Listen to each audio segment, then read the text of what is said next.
Welcome back to the Meeple Marathon and my 12 Days of Christmas Challenge. Today, for the two turtle doves, I'm going to be talking about the two board games. Technically, I cheated a little bit here on one of them, but essentially my two games that I will never let leave my collection. There's been a very popular series of videos going around the content creator world for board games talking about their forever collection, games that will not leave their collection for whatever reason they love too much. And many people have like their top 10, some people have even more, some people have a top 5. I really struggled with this because I have come to the conclusion that there's, especially these days, there's always something newer and better coming out, and I only have but so much time in a day to play these games. And so if I want to be able to continue appreciating the new stuff, older stuff is eventually going to have to go the way of the dodo. So I looked around my collection and was like, ooh, I probably will never get rid of that. Probably never get rid of that. And, chances are a lot of these games will stay in my collection until I pass them on to my children. But there was only two that I could for certain say, even if something else better came along, I'm going to hold on to these. So it's really just two, and you'll see what I mean when I get to my number one, that I was kind of fudged on one because I really struggle with this. For example, when I was first got Gloomhaven and was playing through Gloomhaven, I was convinced that there is no way I will ever get rid of Gloomhaven. This is such an amazing game. I'm going to hold on to it. I'm going to play it with my kids. Well, then when, Frosthaven announcement came out, and it still took me time after that to play and finish Gloomhaven, I was like, if Frosthaven truly is as good as it appears to be, and I have faith in Isaac Childress that it's not going to be a complete flop, that worst case it's going to be just as good as Gloomhaven, but I'm hoping better, why would I ever come back to Gloomhaven? So I ended up, finishing up, cleaning up my copy of Gloomhaven and selling it. I definitely got my money's worth out of playing it, and board games are like, almost like artwork. I akin them to pinball machines, because pinball machines, if taken care of, can provide you a lot of entertainment, but as long as you take care of them, are almost sometimes worth more money in the future. Well, board games are pretty similar in the fact that you can enjoy them, and if you take good care of them, you can sell them for, basically a slightly less than what you paid for it.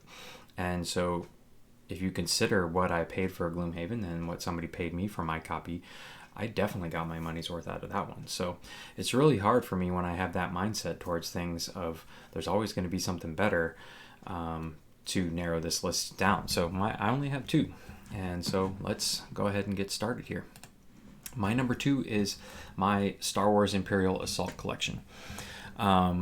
Star Wars Imperial Assault is one of the games that got me into the board game hobby, especially the solo hobby. It was the first game that I ever purchased with the exclusive thoughts of, I'm just going to sit down and play this by myself. Fantasy Flight had just released their companion app for it, which allowed you to play solo, and I went out and acquired this and have loved it ever since. I know it's got its imperfections. It is not a perfect game by any means. There are plenty of better dungeon crawlers out there, but I'm such a huge Star Wars fan that this holds a special place in my heart.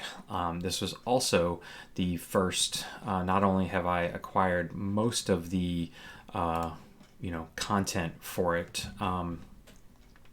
here, all the Imperial Assault's Tyrants of Lothal is the only small box expansion that I don't own, and I'll probably acquire it someday, but I own a bunch of these blister packs. I own all the other large and small box expansions. It's also the first game that I started painting when I finally decided, I'm tired of staring at these gray plastic miniatures. I want to play with some flair.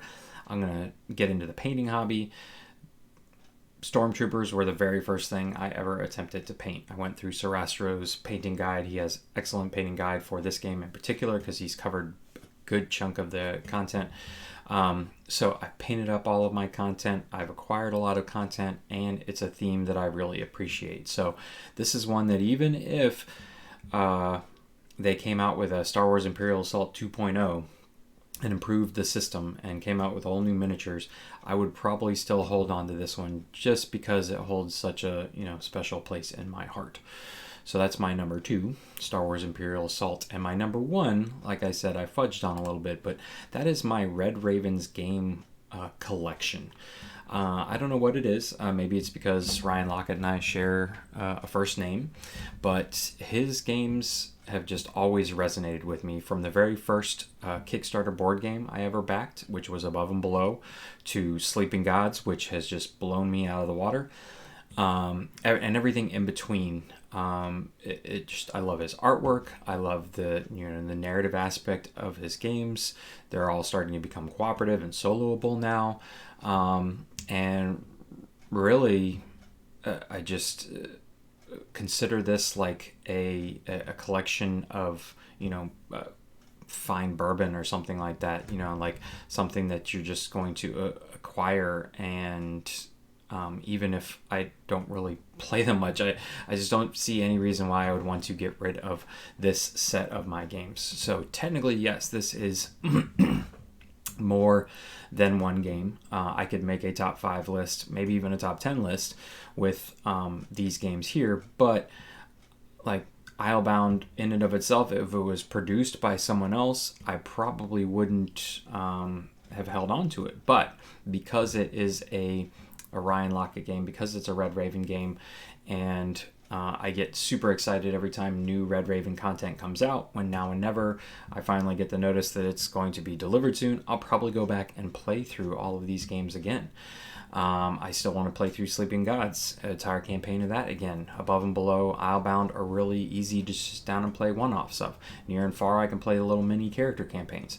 Empires of the Void, I'd love to find someone else to play with, but there are solo BGG solo variant rules out there. So again, just I think it's my attachment to the designer that I can firmly say that I have no... there's nothing that Ryan Lockett is going to produce that's going to say,